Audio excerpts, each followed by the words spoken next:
हाँ जी, अभी ऑडिबल होगा बेटा, एक बार देखना।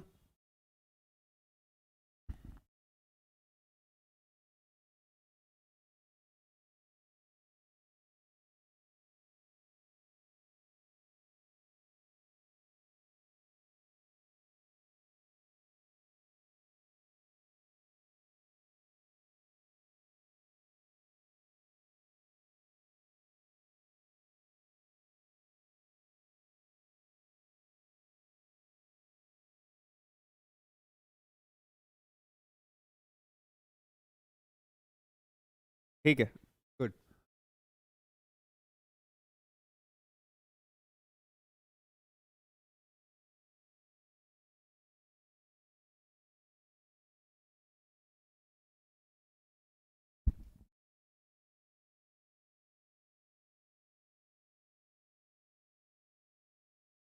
चलिए टॉपिक की शुरुआत करते हैं। आज की क्लास में, लास्ट क्लास में हम चाइल्ड डेवलपमेंट की स्टेजेस के बारे में बात कर चुके थे।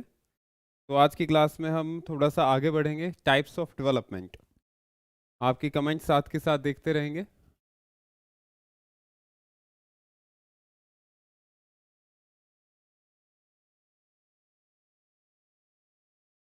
यानी कि विकास के प्रकार। देखिए, टाइप्स ऑफ डेवलपमेंट में सीटेट के पॉइंट ऑफ व्यू से अगर हम देखें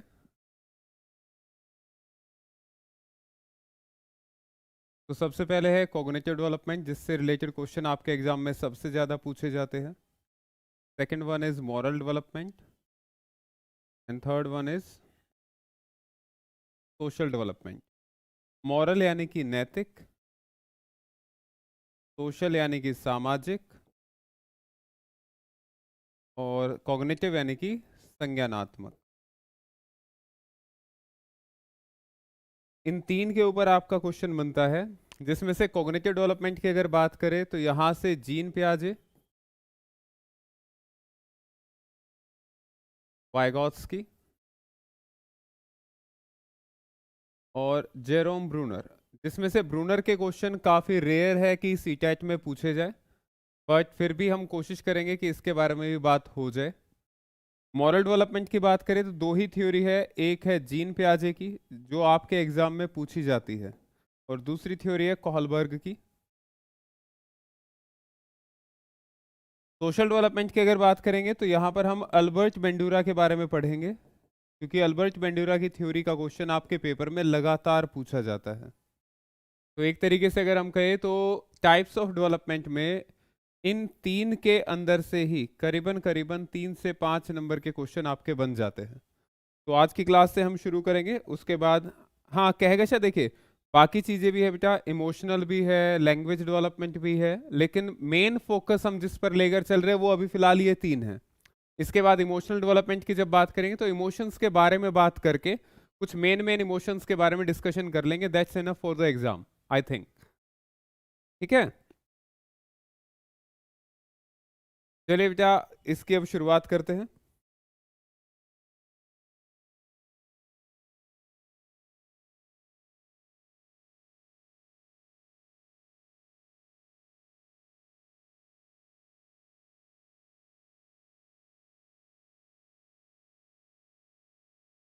कॉग्निटिव डेवलपमेंट यानी कि संज्ञानात्मक विकास। इसके ऊपर जो सबसे बेहतर कार्य किया गया है उसमें एक व्यक्ति का नाम सबसे प्रमुख है, जो कि है जीन पियाजे। सीटेट में ये कोई कभी नहीं पूछा जाता कि ये कहाँ के निवासी थे, कब इन्होंने किया। तो ये स्विट्जरलैंड के वैसे रहने वाले थे, और एक पर्सन जिनका नाम आपने सुना हो, अल्फ्रेड बिने और थियोडर साइमन, जिन्होंने पहला स्टैंडर्डाइज इंटेलिजेंस टेस्ट तैयार किया था।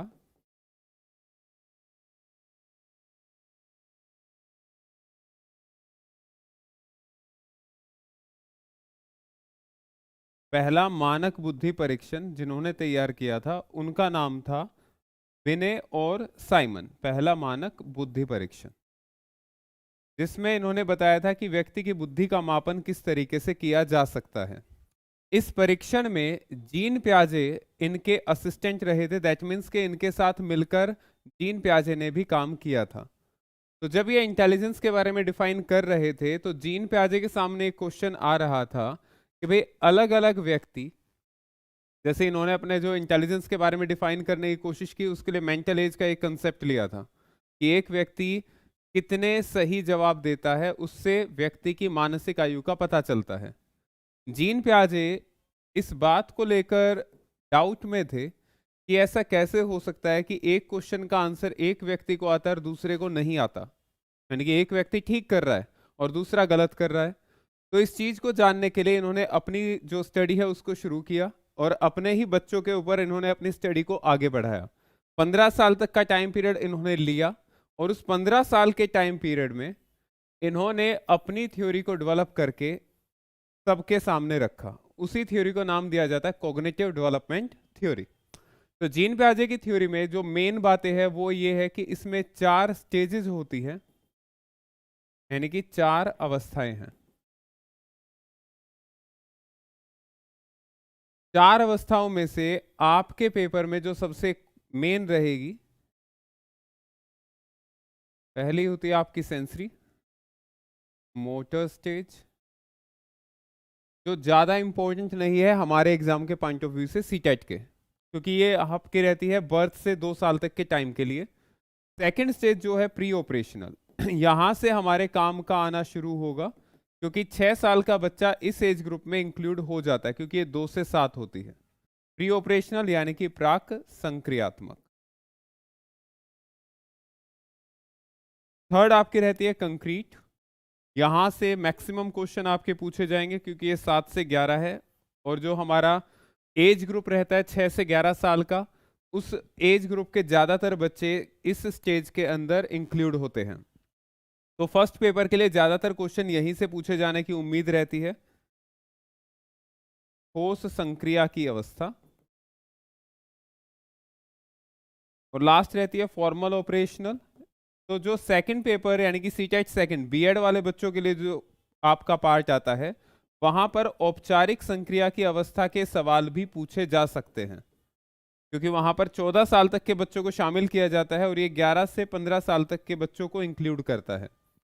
तो सेकंड पेपर के लिए इंपॉर्टेंट आपके बन जाती है नीचे की तीनों, और फर्स्ट पेपर के लिए आपके रहती है बीच की दोनों।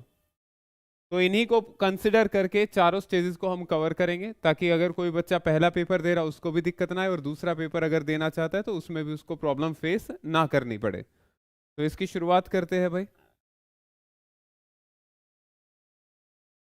जीन पियाजे ने जो कॉग्निटिव डेवलपमेंट की स्टेजेस बताई है, इस स्टेजेस के तैयार होने के पीछे इन्होंने कुछ बेसिक प्रिंसिपल्स की बात की।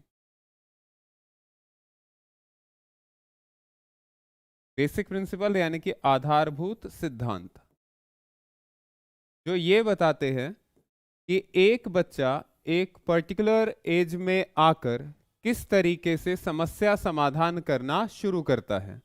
तो बेसिक प्रिंसिपल्स को डिस्कस करने से पहले हम एक लाइन कंप्लीट कर लेते हैं कि कॉग्निशन क्या होता है। What do you mean by cognition, कि संज्ञान से आप क्या समझते हैं। तो संज्ञान के बारे में अगर बात करें तो ये एक नॉर्मल सी जो टर्म है वो है कि इंटरनल मेंटल प्रोसेस है, आंतरिक मानसिक क्रिया है, जो बेस्ड होती है बेस्ड अपॉन इंफॉर्मेशन, सूचनाओं के ऊपर ये निर्भर करती है। सूचनाएं इसका आधार है। अगर आपके पास सूचना है तो आप उसका इस्तेमाल कर पाते हैं समस्या समाधान के लिए, अगर आपके पास सूचना नहीं है तो आप समस्या समाधान भी नहीं कर पाते हैं। इसका सबसे सिंपल एग्जांपल अगर आप ले सकते हैं, हाँ भाई टाइम पीरियड भी बता रहे हैं, साथ के साथ मेंशन किया बेटा, एक बार ध्यान से देखना अभिषेक। फिलहाल वापस आते इधर, सूचनाएं और इसका आधार सॉरी सूचनाएं क्या होती है, इसका आधार होती है। इसको अगर हम एक सिंपल टर्म में समझना चाहे तो आप में से कितने ऐसे बच्चे हैं जो अपना नाम लिख सकते हैं। जैसे आपके सामने एक कॉलम बना हुआ आता है कि नेम, तो इस ऐसे कितने बच्चे हैं जो अपना नाम इसमें लिख पाएंगे, जल्दी से बताइएगा। कौन कौन बच्चे अपना नाम इस बॉक्स में लिख सकते हैं। अगर ये बॉक्स में आपको नाम हिंदी में या इंग्लिश में लिखना हो, how many of you can is able to note down their name या राइट डाउन देयर नेम?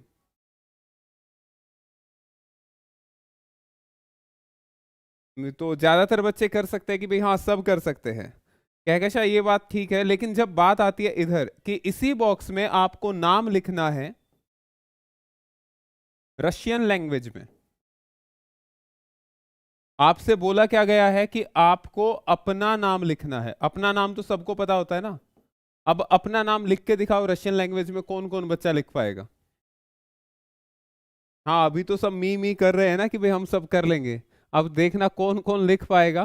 क्या आप लोगों को अपना नाम भी नहीं पता? आप अपना नाम भी नहीं लिख सकते? कितनी शर्म की बात होगी, सोच के देखो। अब नहीं होगा। ये पॉइंट जो जिस बच्चे ने लिखा है, इस चीज को ही समझने की आवश्यकता है कि आप ऐसा क्यों नहीं कर पा रहे कि अपना नाम भी नहीं लिख पा रहे। उसके पीछे कारण क्या है? ये इंफॉर्मेशन। आपके पास रशियन लैंग्वेज की इंफॉर्मेशन नहीं है, एज ए रिजल्ट आप अपना नाम तक उस भाषा में नहीं लिख पा रहे हैं। हाँ ओनली रशियन लैंग्वेज वाले, बिल्कुल अक्षर, क्योंकि उनके पास रशियन लैंग्वेज की इंफॉर्मेशन है। आपके पास हिंदी की इंफॉर्मेशन थी, इंग्लिश की थी, कुछ बच्चों के पास उर्दू की भी होगी, लेकिन जब रशियन लैंग्वेज की बात आई तो मैक्सिमम बच्चे ऐसे होंगे जो अपना नाम नहीं लिख पाएंगे। तो क्या हम ये मान ले कि उन बच्चों को कुछ आता नहीं है? उन बच्चों को आता है, लेकिन उनके साथ प्रॉब्लम क्या है कि उनके पास रशियन लैंग्वेज की इंफॉर्मेशन नहीं है। जैसे ही रशियन लैंग्वेज की इंफॉर्मेशन बच्चों के पास आएगी, वो अपना नाम इस भाषा में भी लिखना शुरू कर लेंगे। क्लियर? रशियन लैंग्वेज के लेटर्स की सूचना नहीं है, बिल्कुल सही बात है। तो यही पॉइंट हमारा मेन रहेगा कि कॉग्निशन यानी कि संज्ञान, ये किसके ऊपर डिपेंड करेगा? इंफॉर्मेशन के। ये सबसे बेसिक बात रहेगी भाई, इसी के आधार पर आपका पूरा टॉपिक चलेगा। इंफॉर्मेशन इज द बेस, और इंफॉर्मेशन के साथ साथ मेन बात होती है कि कलेक्शन ऑफ डेटा या कलेक्शन ऑफ इंफॉर्मेशन, सूचनाओं का एकत्रीकरण हिंदी में,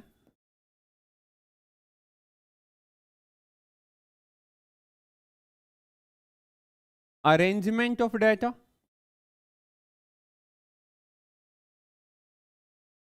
अर्थात आंकड़ों का संग्रहीकरण,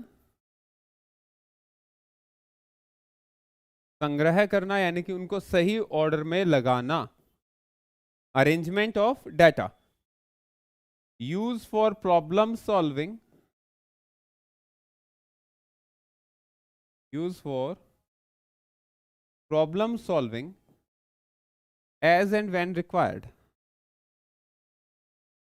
ये जो 3 लाइनें लिखी है, ये सारा का सारा कॉग्निशन को डिफाइन करता है। बच्चे के पास जिस चीज की सूचना नहीं होगी, उससे रिलेटेड प्रॉब्लम सॉल्व नहीं कर पाएगा। तो उसके लिए काम क्या होगा कि उससे रिलेटेड क्या करे? वो इंफॉर्मेशन को क्या करे? कलेक्ट करे।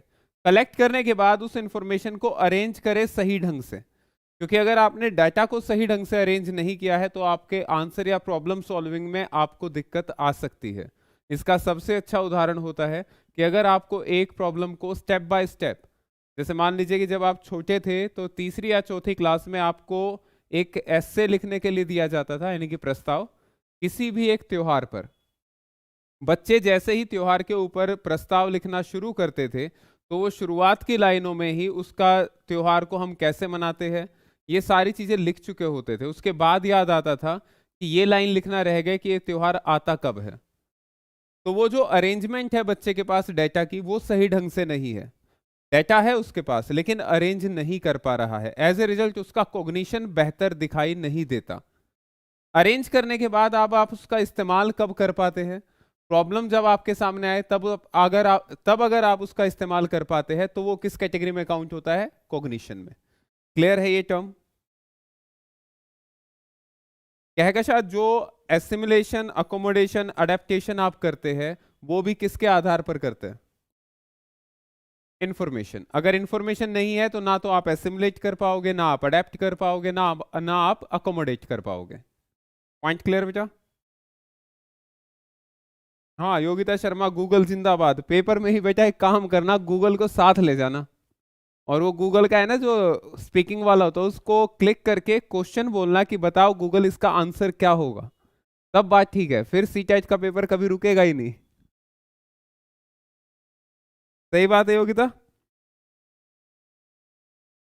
तो ये सिंपल सी टर्म है कि कॉग्निशन होता क्या है। कॉग्निशन यानी कि संज्ञान का अर्थ होता है सूचनाओं का एकत्रीकरण करना, संग्रहण करना और उसके बाद उसका इस्तेमाल समस्या समाधान के लिए करना। इजी भाई ये, अगर ये इजी है तो फिर इससे आगे बढ़ते हैं।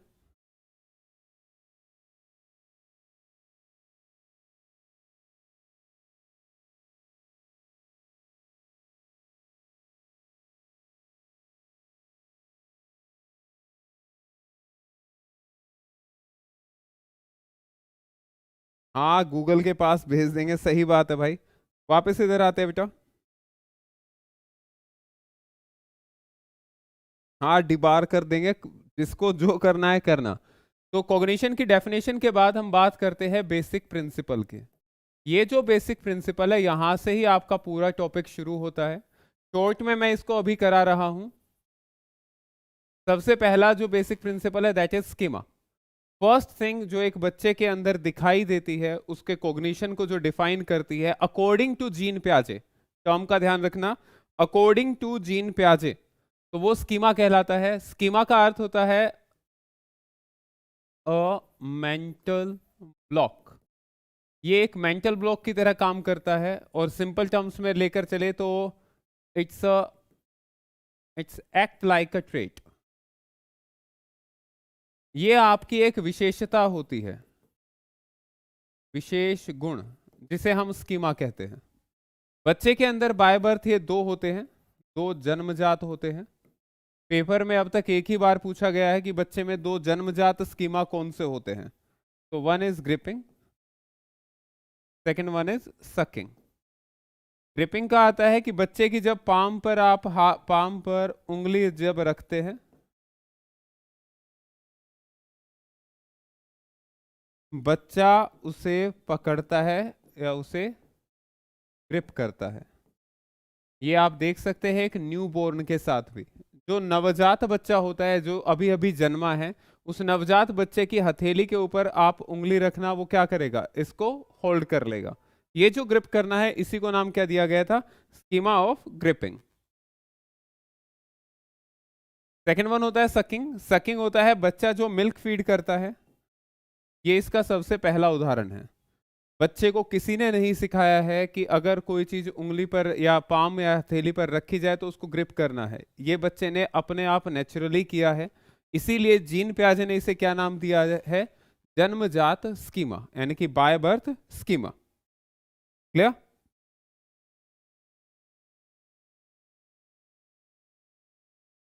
तो ये जो टर्म यहां पर आती है, हिंदी इसका नाम है, ग्रिपिंग का है पकड़ना, ग्रिप करना, सकिंग है चूसना। तो ये दो टर्म आपके साथ चलेगी कि बाय बर्थ जो स्कीमा होते हैं वो कौन से होते हैं। एक बच्चे ने पूछा है कि स्कीमा को एक बार दोबारा से बता दीजिए, ध्रुव कुमार। तो ध्रुव कुमार जी इसके बारे में एक सिंपल सी लाइन समझ लीजिएगा। ये है आपका ब्रेन। यहां पर आपने किसी भी एक चीज से रिलेटेड, मान लीजिए सकिंग का, ये ग्रिपिंग का, ए लिखा बी लिखा। ए दिखाता है किसको, सकिंग को। बी दिखाता है किसको, ग्रिपिंग को। तो ये स्कीमा बच्चे में पहले से है। अब बच्चा इनका इस्तेमाल करता है प्रॉब्लम सॉल्विंग के लिए, क्योंकि ये इंफॉर्मेशन क्या हो रही है, एग्जिस्ट कर रही है, इंफॉर्मेशन बाय बर्थ है। इसके अलावा आप पूरी लाइफ टाइम में पता नहीं कितने स्कीमा डेवलप करते हुए चलते हैं। इन स्कीमाज में आ जाता है आपका फ्रूट का नेम है, वेजिटेबल्स का नेम है, एनिमल्स का है, एनिमल्स का कैटेगराइजेशन है, चाहे आपकी बुक्स है, बुक्स के रूल है, ग्रामर रूल है, मैथमेटिक्स के रूल है, ये सभी किस में कन्वर्ट होते चले जाते हैं, आपके स्कीमा में। क्लियर है ध्रुव, जिनका यूज आप करते हैं अलग अलग सिचुएशन में। कोई डाउट भाई ध्रुव इसमें?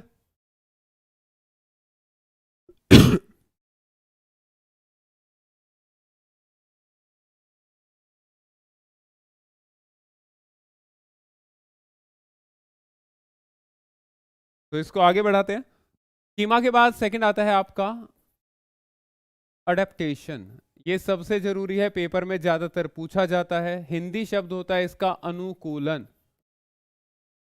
अर्थात वातावरण के साथ स्वयं को ढालना।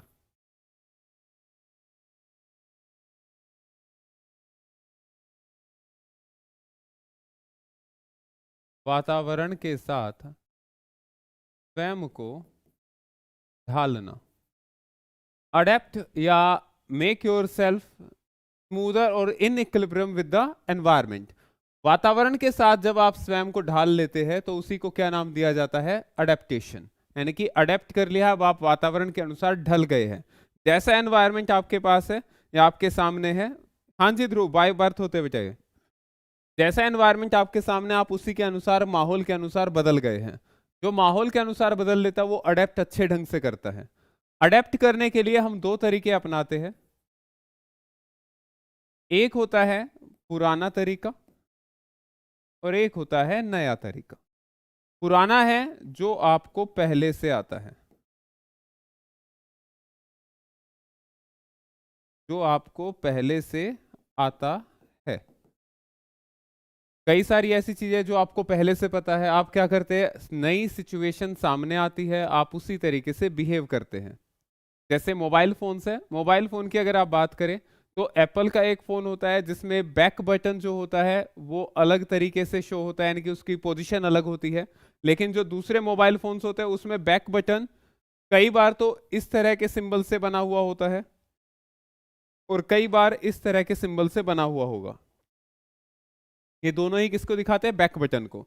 लेकिन अगर किसी फोन में ये सिंबल इस तरह गोला बनाकर हो तो बच्चे के लिए बिल्कुल नया हो जाएगा। फर्क क्या आएगा कि बच्चा जिस जगह पर इसको आज तक दबाता आया था, मान लीजिए सैमसंग का फोन है, सैमसंग के फोन में ये बटन इधर होता है, तो बच्चा क्या करेगा, अपने राइट हैंड साइड पे ही क्लिक करता हुआ चलेगा। लेकिन यहां पर जो एक नया फोन था उसमें बैक बटन बीच में था, तो बच्चे ने पुराने तरीके से बैक बटन दबाने की कोशिश की। तो ये तरीका कौन सा था उसका? पुराना। इस पुराने तरीके को बोला जाता है एसिमिलेशन, यानी कि आत्मसातकरण। जो आपको पहले से आता है, जो आपने आत्मसात कर रखा है, यानी कि सीखा हुआ है, पहले से ही आपको आता है। क्लियर है पहला पॉइंट? अडेप्टेशन का पहला तरीका क्या होता है? एसिमुलेट करना। एसिमुलेट कैसे करोगे? जैसे पुराना आपने सीखा हुआ है आप उसी को लागू करेंगे और नई सिचुएशन में मूव करने की कोशिश करेंगे। अब अगर एक बच्चे ने इस फोन में यहां के बटन को दबाने की कोशिश की तो बैक की जगह हो सकता है कुछ और चीज ओपन हो जाए, तो उसको प्रॉब्लम फेस करनी पड़ेगी। जब उसके सामने प्रॉब्लम आएगी, whenever we face problem, जब भी समस्या समाधान करते हुए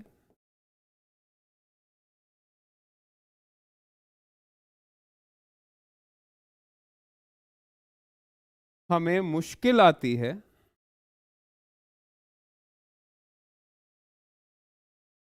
तो हम नया तरीका अपनाते हैं, नया तरीका सीखते हैं।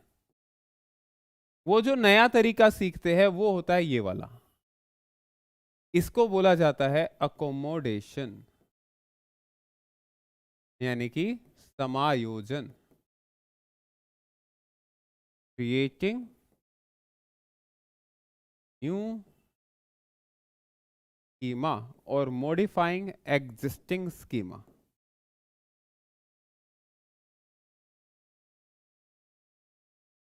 जब आप एग्जिस्टिंग स्कीमा को मॉडिफाई करते हैं या एक नया स्कीमा तैयार करते हैं तो उसे क्या, किस नाम से जाना जाता है?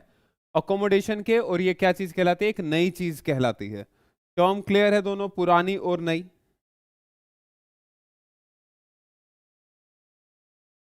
हाँ जी ज्योति भैया, बिल्कुल ठीक बोला बेटा, ये बताता हूं अभी।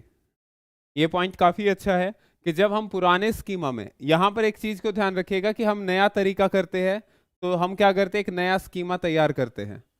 लेकिन पहले इसको क्लियर कर ले, इसमें किसी को कोई डाउट ना हो कि नया और पुराना क्या चीज होती है, एसिमुलेशन क्या होता है, अकोमोडेशन क्या होता है। अगर ये दोनों क्लियर है तो फिर आगे बताते हैं।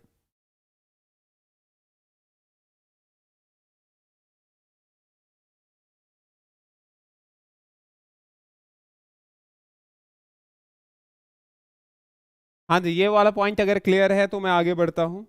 ज्योति दहिया जी, आपके सवाल पर अभी आता हूँ। बिल्कुल योगेंद्र, बिल्कुल ठीक है ये टर्म भी। बस चीजों को थोड़ा समझने की कोशिश करना। मॉडिफिकेशन अलग चीज होता है और एग्जिस्टिंग स्कीमा में ही कुछ नया जोड़ना वो अलग चीज होती है। इससे आगे बढ़ते हैं, तब शायद ये पॉइंट क्लियर हो जाएगा। ये था भाई एक स्कीमा, आपने इसमें चेंज किया और इसके रूप में परिवर्तन करके एक नया स्कीमा तैयार किया। जो रूप परिवर्तन होता है उसे कहा जाता है मॉडिफिकेशन। जैसे कुत्ता शब्द से या कुत्ते की जो अपीयरेंस है, कुत्ते का जो स्कीमा बना हुआ था उससे बिल्ली का स्कीमा बनाना, तो बिल्ली का स्कीमा अलग बनेगा। और ये आप डॉग के स्कीमा को क्या करोगे, मॉडिफाई करोगे, उसमें चेंजेस लाओगे। तो जैसे ही वर्ड आएगा चेंज, मॉडिफिकेशन किसको दिखाता है, चेंज को। चेंज आएगा तो चेंज किसको दिखाएगा, हमेशा अकोमोडेशन को। पहला पॉइंट ये है। दूसरा है एसिमिलेशन का। एसिमिलेशन में क्या होता है कि ये एक एग्जिस्टिंग स्कीमा है डॉग का, ये एक एग्जिस्टिंग स्कीमा है कैट का। बच्चे ने आज तक डॉग देखे थे जो सिंपल यानी कि नॉर्मल डॉग होते हैं, लेकिन एक बार उसने एक ऐसा डॉग देखा जिसकी हाइट एक बहुत ही ज्यादा, यानी कि एक हॉर्स लाइक डॉग जिसे हम कहते हैं, या शेर के जैसा कुत्ता, ऐसा कुत्ता देखा जो उसने आज तक देखा ही नहीं है। तो बच्चे के लिए वो क्या हो गया, बिल्कुल नई चीज। अब बच्चे की प्रॉब्लम क्या है कि उसने डॉग का जो स्कीमा बनाया था, ये जो उसने पहले से बनाया हुआ था, अब वो दिक्कत दे रहा है। लेकिन अब कुछ नया भी नहीं है तो डॉग ही, डॉग से अलग स्कीमा तो बनेगा नहीं। तो बच्चा क्या करेगा इस कंडीशन में, अपने एग्जिस्टिंग स्कीमा में, ये उसका एग्जिस्टिंग स्कीमा था जिसमें उसने डॉग के बारे में क्या कर रखा था, कुछ इंफॉर्मेशन स्टोर कर रखी थी। इस इंफॉर्मेशन में वो जो पहले से जुड़ी हुई है उसमें नई इंफॉर्मेशन ऐड करेगा, ये वाली। ये जो नई इंफॉर्मेशन है ये भी उसी स्कीमा के अंदर रहेगी जो पहले से बना हुआ है, इसीलिए कहा जाता है फिटिंग। जो ज्योति दहिया ने बोला है न्यू इंफॉर्मेशन, वर्ड के ऊपर ध्यान रखिएगा, आप लोगों ने खुद भी बोला है और होता भी यही है, फिटिंग इन एग्जिस्टिंग स्कीमा। तो जब एग्जिस्टिंग स्कीमा है उसी में फिट किया है, कुछ नया बनकर तैयार नहीं हुआ है, केवल डॉग का ही जो है वो स्कीमा वैसे का वैसा मेंटेन है, कुछ नई सूचनाएं केवल जोड़ी गई है। क्लियर है? इसी को कहते हैं एसिमिलेशन। ये टर्म बनती है एसिमिलेशन, क्योंकि यहां कुछ नया नहीं आया। Word clear? अकोमोडेशन में क्या था, चेंज होता है, नया आता है। इजी भाई? बिल्कुल योगिता। हाँ भाई योगेंद्र, ज्योति दहिया बेटा क्लियर है, कोई डाउट हो तो आप पूछ सकते हैं।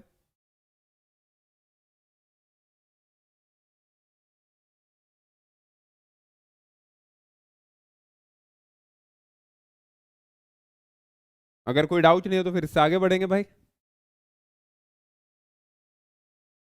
क्योंकि काम तो करते चलना है। ठीक है योगिता शर्मा, ध्रुव कुमार बेटा, आप लोगों का मैसेज नहीं आया ना, योगेंद्र आपका आया। चीजें क्लियर हो जाती है तो ठीक रहता है। अगर ये क्लियर है तो उसके बाद नेक्स्ट टर्म जो हमारी रहती है,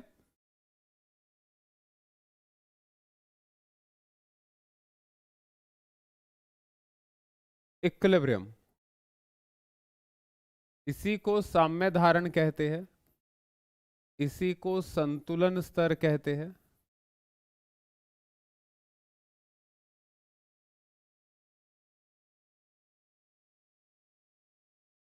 ओके ठीक है बेटा, ये देखिए जरूरी होता है। देखिए अभी आप लोगों के साथ हम इस तरह से बात कर सकते हैं क्योंकि हम केवल आप लोगों से डील करना चाहते हैं। तो इसलिए अगर आप लोगों की तरफ से रिस्पॉन्स आता है तो अच्छा लगता है कि हाँ भाई कम से कम आप सुन तो रहे हो। ऐसा तो नहीं है कि भाई हम अकेले ही बोल के यहाँ से चले जाते हैं। ठीक है हनीफ अलवी बेटा, इक्विलिब्रियम यानी कि साम्य धारण, संतुलन स्तर। जब बात करते हैं इक्विलिब्रियम की, इक्विलिब्रियम का मतलब होता है बैलेंस। बैलेंस हमें किस चीज में चाहिए होता है? जो सूचनाएं हमारे पास है उसमें। तो सूचनाएं हमारे पास दो तरीके से आती है, एक तो पुरानी और एक नई। तो जो बैलेंस हमें बनाना होता है वो किसके अंदर बनाते हैं हम? एसिमिलेशन में। और किसके अंदर बनाएंगे? अकोमोडेशन में। जब तक हम इन दोनों की मदद से, चाहे एसिमिलेशन की मदद से काम करो, चाहे अकोमोडेशन की मदद से काम करो, अगर हम दोनों में से किसी एक की तरफ से भी या दोनों की मदद से स्मूथली मूव करते हैं, यानी कि आराम से समस्या समाधान होता रहता है, तो जब तक समस्या समाधान संभव है हम किस में रहते हैं? इक्विलिब्रियम में रहते हैं, क्योंकि हमारे पास जो इंफॉर्मेशन है वो हमारा काम आसान कर रही है। क्लियर है ये वाला पॉइंट?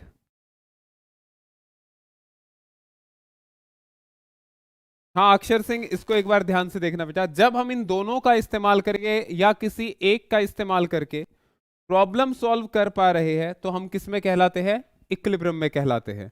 लेकिन जैसे ही हमारी इंफॉर्मेशन हमारी प्रॉब्लम सॉल्विंग में मदद नहीं करती है तो तब हम किस में आ जाते हैं? डिस इक्विलिब्रियम में। तब कौन सा लेवल आता है? डिस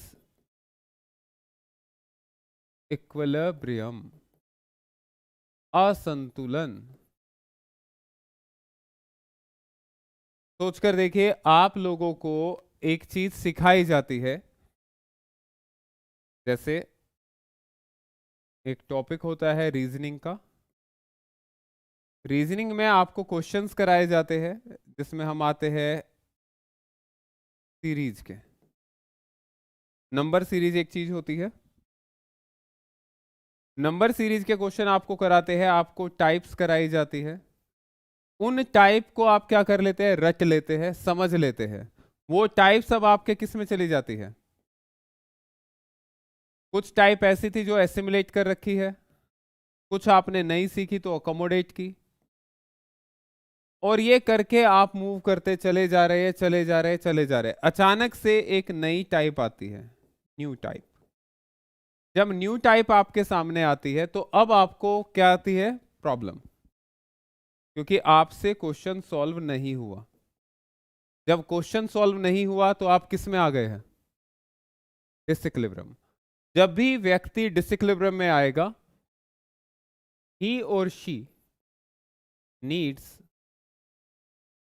टू चेंज, उसे चेंज करना ही पड़ेगा। अब ये चेंज किस में होगा? या तो fitting new information in the existing, या होगा मॉडिफिकेशन ऑफ एग्जिस्टिंग। दो तरीके से चेंज होगा, या तो आप फिट करेंगे कुछ नई सूचना, या आप क्या करेंगे? मॉडिफाई करेंगे। दोनों ही केसेस में आप डिसइक्विलिब्रियम से बाहर आने के लिए कुछ नया जोड़ेंगे। तो कुछ नया जोड़ेंगे तो वो नया क्या करेगा? डिसइक्विलिब्रियम से आपको बाहर लाएगा और इक्विलिब्रियम की पोजीशन में वापस लेकर आएगा। हाँ, फाइंड एक्स ये सबसे बेहतरीन है। ये कहकशां ने काफी अच्छा लिखा है कि फाइंड एक्स, कुछ भी लिख के फाइंड एक्स कर दो, अपने आप ढूंढो भाई क्या है और क्या नहीं। कोई डाउट है इसमें? हाँ राजा, स्कीम्स एंड स्कीमा। बेटा स्कीम्स और स्कीमा में एक ये डिफरेंस होता है कि स्कीम्स को आप क्या करते हैं? एक रिपीटेशन मैनर में यूज करते हैं उसको, जो जिसे हम कहते हैं कि मॉडिफाई करके, या उसको मॉडिफिकेशन की जगह वर्ड होता है, आप स्कीम्स को रिपीटेटिव मैनर में ही यूज करते हैं, जबकि स्कीमा को क्या होता है? एडजस्ट करते हैं अकॉर्डिंग टू सिचुएशन। स्कीम्स में बच्चा चेंज करना पसंद नहीं करता, और स्कीमा में आप ऑटोमेटिकली चेंज करते हुए चलते, क्योंकि वो आपका ट्रेट बन चुका होता है, गुण बन चुका होता है। बाकी आगे चल के आएगा तो तब और डिटेल में कर लेंगे राजा इसको। तो नई टाइप अगर आती है तो ये सिचुएशन आपके सामने बनेगी। इसका एक चार्ट बनाकर मैं आपको दिखा देता हूं, उससे शायद क्लियर हो जाए। एक प्रॉब्लम आपके सामने आती है, आप अपने एसिमुलेशन का यूज करते हैं,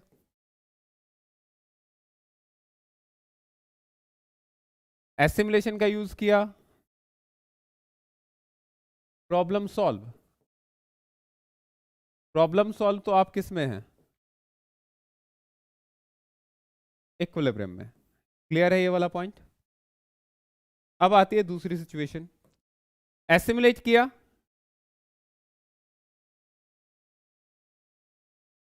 प्रॉब्लम नॉट सॉल्व्ड, समस्या समाधान नहीं हुआ। अगर समस्या समाधान नहीं हुआ है तो आप किस में आ गए? डिसइक्विलिब्रियम। जैसे ही आप डिसइक्विलिब्रियम में आएंगे आपको क्या चाहिए होगा? चेंज। और इस चेंज को जनरली बोला जाता है अकोमोडेशन। अकोमोडेशन किया, जैसे ही अकोमोडेशन करेंगे प्रॉब्लम सॉल्व, और प्रॉब्लम सॉल्व हो गई तो आप किस में आ गए? फिर से इक्विलिब्रियम में। इजी है। जैसे इक्विलिब्रियम में आते हैं दोबारा से आप क्या करते हैं? एसिमुलेशन का यूज करते हैं, और वो एसिमुलेशन अब क्या बन गया? जो पहले आपने अकोमोडेट किया था वही।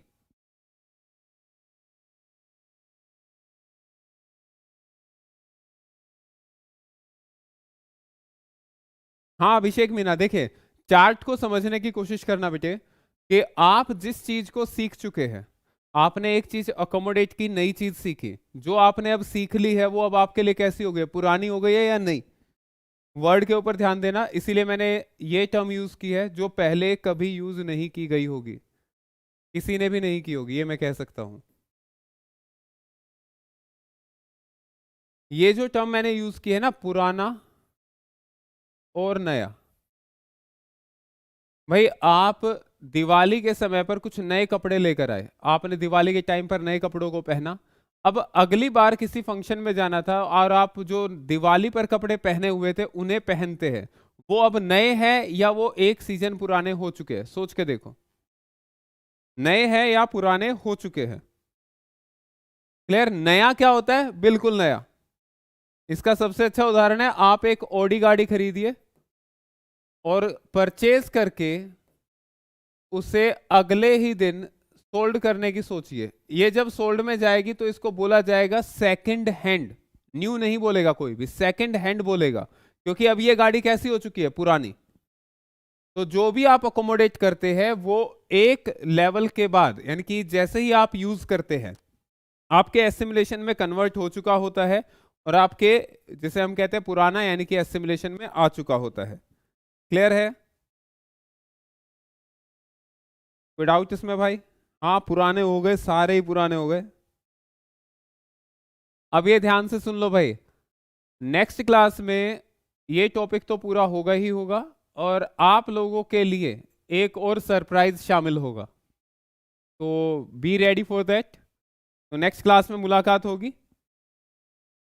तब तक के लिए आप सभी का धन्यवाद भाई। आज की क्लास में अगर कोई डाउट रह गया तो आप व्हाट्सएप ग्रुप पे डाल सकते हैं, प्रॉब्लम का सॉल्यूशन करने की पूरी कोशिश रहेगी। ठीक है, तो थैंक यू वेरी मच भाई सभी को।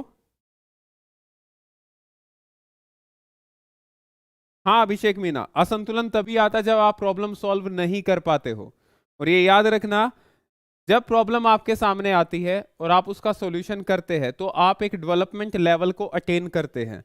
जीन प्याजे ने जो अपनी थ्योरी में स्टेजेस बताई है वो इसी बेस को ध्यान में रखकर बताई है, इसीलिए हर स्टेज की अपनी कैरेक्टरिस्टिक्स है, हर स्टेज की अपनी लिमिटेशन है। ठीक है बेटा, चलिए जी, थैंक यू। हाँ ध्रुव कुमार, सस्पेंस है भाई। हाँ ठीक है, थैंक यू बेटा। हाँ अभी करवा देते सनी।